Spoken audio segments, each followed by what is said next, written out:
புத்தக பித்தனுக்கு வருக. நான் முகமது ஃபிர்தோஸ். கடைசியாக ஒரு வீடியோ போட்டிருந்தேன், நான் எப்படி ஏமாற்றப்பட்டேங்கிற மாதிரி.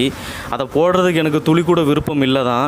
இருந்தாலும் நான் எதுக்கு போட்டேன்னா, நம்ம ஏமாந்தவங்களையே பாதிக்கப்பட்டவங்களையே குற்றவாளி மாதிரி சித்தரிக்கிறேன் தெரியுமா, அந்த மாதிரி பண்ணக்கூடாதுங்கிற காரணத்தினால தான். ஏன்னா ஏமாத்துங்கிறது காலங்காலமாக நடந்துக்கிட்டே தான் இருக்குது. இப்போ உள்ள காலகட்டம் இன்டர்நெட் காலகட்டமாக இருக்கிறதுனால இன்னும் அதிகமாக அது வளர்ச்சி அடைஞ்சிருக்கு. நம்மளை ஏமாத்துறவங்க நம்மளை ஏமாத்துறதுக்கு பயன்படுத்துகிற முக்கியமான விஷயம் என்னன்னு பார்த்திங்கன்னா, நம்ம அவங்க மேலே வைக்கிற நம்பிக்கையை தான். நம்ம எளிதாக யார் மேலேயும் நம்பிக்கை வைக்க மாட்டோம். அப்படி நம்பிக்கை வைக்கணும்னா அதுக்கேற்ற மாதிரி அவங்க நடந்துக்கணும், இல்லைனா அந்த மாதிரியான தோற்றத்தையாவது உருவாக்கணும். இதில் பார்த்திங்கன்னா தெரியாதவங்கள்ட்ட ஏமாறுறதை விட பெரும்பாலும் நமக்கு தெரிஞ்சவங்கள்ட்ட தான் நம்ம ஏமாறுறோம். ஏன்னா நம்ம கூட இருக்கிறாங்க, நம்பிக்கையான ஆளாக தான் இருப்பாங்க, கரெக்டாக இருக்காங்க அப்படிங்கிற ஒரு எண்ணம். அன்னல்ஸ் ஆஃப் கல்லபிலிட்டின்னு ஒரு புக் இருக்குது, அதை ஸ்டீஃபன் ஸ்க்ரீன்ஸ்பேன்னு ஒரு ஆள் எழுதியிருக்காரு.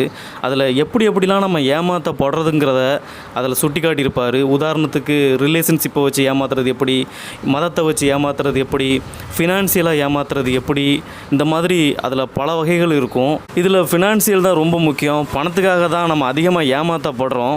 இந்த பணத்துக்காக நம்மளை ஏமாத்துறதுக்கு அவங்க பல தோற்றத்தை உருவாக்குறாங்க. சமூகத்தில் அவங்க நல்லவங்கள மாதிரி காட்டிக்கிறாங்க, இறை நம்பிக்கை உள்ளவங்க மாதிரி காட்டிக்கிறாங்க. அவங்களோட தோற்றத்தையும் அவங்களோட அங்க அடையாளத்தையும் பார்த்துக்கிட்டு நம்மளாக ஒரு அனுமானத்தை வச்சிடறோம், ஓ இவங்க நல்லவங்க தான், இவங்க நம்மளை ஏமாற்ற மாட்டாங்க அப்படின்ட்டு. இருந்தாலும் நம்மக்கிட்டேயும் ஒரு குறை இருக்குது. அது என்னன்னு பார்த்தீங்கன்னா, அறியாமல் தான். யாராவது உங்கள்கிட்ட 1 லட்சம் கேட்குறாங்க, அந்த 1 லட்ச ரூபாவை நான் 10 லட்ச ரூபாவோ இல்லைனா 5 லட்ச ரூபாவோ மாற்றி தரேன்னு சொன்னேன்னா நம்ம கண்ணை மூடிட்டு நம்பிடுறோம். இதுக்கு உதாரணம் பார்த்திங்கன்னா, MLM ஸ்கீமு கிட்டத்தட்ட 50-60 வருஷமாக வெற்றிகரமாக ஏமாற்றிட்டு இருக்க ஒரு தொழில்னா அதுதான் சொல்லலாம். இதை முதல்ல அமெரிக்காவில் போன்சிங்கிற ஒரு ஆள் கொண்டு வந்தார். இது பேரே போன்சி ஸ்கீம் தான் சொல்லுவாங்க. இந்த சதுரங்க வேட்டையில் சொல்லுவாங்கள்ல, ஒரு ப்ராடக்ட்டு அது டம்மியான ப்ராடக்டாக இருக்கும், அதை விற்று கொடுங்க அப்படிங்கிற மாதிரி.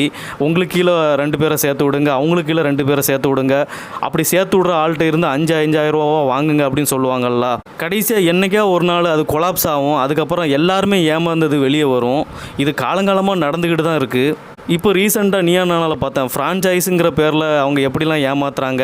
1,50,000 லட்ச ரூபாய்க்கு கடை வச்சுட்டு மாதம் உங்களால் 1 லட்ச ரூபா சம்பாதிக்க முடியும்னு சொல்கிறாங்க. அது எப்படினாலும் நம்ம கேட்குறதே கிடையாது. அது எப்படி பாசிபிள்? கடை வாடகை இருக்குது, கரண்ட் பில்லு இருக்குது, கடைக்கு வேலை சேர்ந்த ஆளுக்கு சம்பளம் கொடுக்க வேண்டியது இருக்குது, அப்புறம் ரா மெட்டீரியல் அதை வாங்குவோம், அதுக்கு ஒரு பைசா ஆகும்.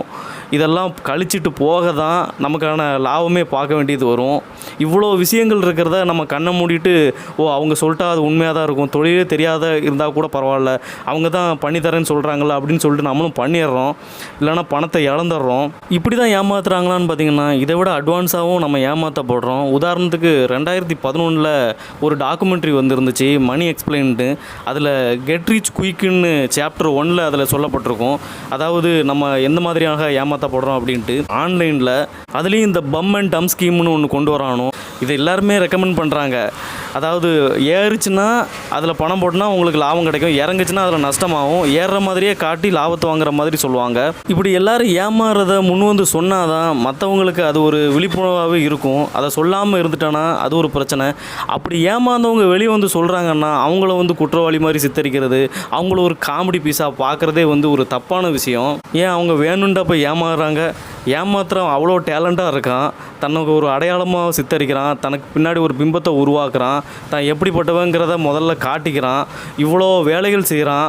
இப்போ நான் ஏமாந்து அந்த பையனை எக்ஸ்போஸ் பண்ணுறதுக்கு காரணம் என்னன்னு பார்த்திங்கன்னா, அந்த பையனை அவமானப்படுத்துறதுக்கோ இல்லைனா அந்த பையனோட குடும்பத்தை அவமானப்படுத்துறதுக்கோ இல்லை. சில பேருக்கு இந்த காசு ஒரு சொற்ப காசாக இருக்கலாம், சில பேருக்கு இந்த காசு தான் ஒரு அத்தியாவசியமாகவே இருக்கலாம். இப்போ என்னை மாதிரி ஆட்கள் யார்ட்டையாவது கேட்டு வாங்கியாவது நான் அதை சமாளிச்சிருவேன். இப்போ ஒரு சில பேருக்கு அது அத்தியாவசியமான காசு இருக்கும், அவங்க பின்னாடி ஏதாவது ஒரு கடன் தொகை இருக்கலாம், அதை கட்ட வேண்டியது இருக்கும். இவ்வளோ பிரச்சனைகள் நடுவில் ஒருத்தர் ஏமாற்றும் போது அவங்க மனசு எப்படி பாதிக்கப்படுங்கிறத யோசித்து பார்க்கணும்ல. இப்போ இந்த மாதிரி ஆட்கள் இருக்காங்கன்னு நான் வெளியில் காட்டுறதுக்கு காரணம் என்னென்னு பார்த்தீங்கன்னா, இந்த மாதிரி ஏமாறாமல் இருக்கணும், இந்த மாதிரி கஷ்டப்படுறவங்களை ஏமாற்றாமல் இருக்கணும், இது அவனுக்கு ஒரு பாடமாக இருக்கணும்னு சொல்லி தான் நான் காட்டுறேனே தவிர்த்து வேறு ஒன்றும் கிடையாது. இதை சொல்லி எனக்கு என்ன அந்த காசு கிடைக்கவோ போகுது, இன்னும் கிடைக்கல. இதை நான் சொல்கிறதுக்கு காரணம் என்னென்னா இதுதான், நான் ஏமாந்துட்டேன், நீங்கள் ஏமாறக்கூடாது, இது ஒரு விழிப்புணர்வாக இருக்கணும். இதே மாதிரி நிறைய பேர் வந்து வெளியில் சொல்லணுங்கிறதுக்கு தான்.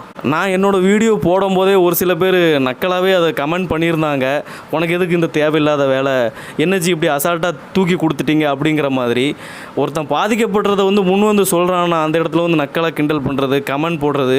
இப்போ நான் அதை சமாளிச்சிடுவேன், எனக்கு ஒரு மேட்ரு கிடையாது. இப்போ மற்றவங்க எப்படி வந்து முன் வந்து சொல்லுவாங்க, இப்போ நான் ஏமாந்துட்டேன், நான் பாதிக்கப்பட்டிருக்கேன் அப்படிங்கிறத, அதெல்லாம் சோசியலாக பார்க்கணும். நிறைய பேர் எனக்கு ஆதரவு கொடுத்தாங்க, நிறைய பேர் என்னை தனிப்பட்ட முறையில் காண்டாக்ட் பண்ணி பேசுனாங்க, அதெல்லாம் ரொம்ப நல்ல விஷயந்தான். நான் இங்கே என்ன சொல்ல வரேன்னா, ஒருத்தர் ஏமாறுறானா அது காலம், நேரம், சூழ்நிலை, அது எந்த மாதிரியாக நடக்குது, இவ்வளோ விஷயங்கள் இருக்கும்போது அவனை அசால்ட்டாக நீ எப்படி ஏமாந்த, நிலை எப்படி ஏமாந்த அப்படிங்கிறத நக்கலாக கேட்குறதோ இதோ வந்து தீர்வு கிடையாது. நமக்கு தொடர்ச்சியாக ஏமாற்றம், விரக்தி இந்த மாதிரியான பிரச்சனைகள் வந்தாலும் வாழ்க்கை என்றைக்காவது ஒரு நாள் மாறுங்கிற ஒரு நம்பிக்கையில் தான் நம்ம அதை கடந்து போய்கிட்டே இருக்கோம். அதே மாதிரி நம்பிக்கையான மனிதர்கள் இன்னும் இருக்காங்க, அவங்க நமக்கு கை கொடுத்து தூக்கி விட்றாங்கிற நம்பிக்கையிலையும் தான் நம்ம போய்கிட்டே இருக்கோம். எப்படி ஏமாத்துறவங்க இந்த உலகத்தில் இருக்காங்களோ அதே மாதிரி நம்மளை வாழ வைக்கிற, நமக்கு நம்பிக்கை கொடுத்து நம்ம வாழ்க்கையை முன்னேற்றவங்களும் இதே உலகத்தில் தான் இருக்காங்க. இது எதுக்கு நான் சொல்ல வரேன்னா, நம்ம ஏமாறுறோங்கிற மாதிரியான அவநம்பிக்கையான வார்த்தையை இந்த உலகத்தில் நான் பரப்பக்கூடாதுன்னு நினைக்கிறேன். அதனால தான் நம்பிக்கையான ஆளர்களும் இங்கே இருக்காங்க. அதனால் நம்ம முன்னேற்றத்துக்கு நம்பிக்கை, அவநம்பிக்கை ரெண்டுமே தேவையாக இருக்குது. அதை ரெண்டையுமே சமநிலையில் பயன்படுத்தணும். சரி, உங்களிடமிருந்து விடைபெறுகிறேன். நன்றி.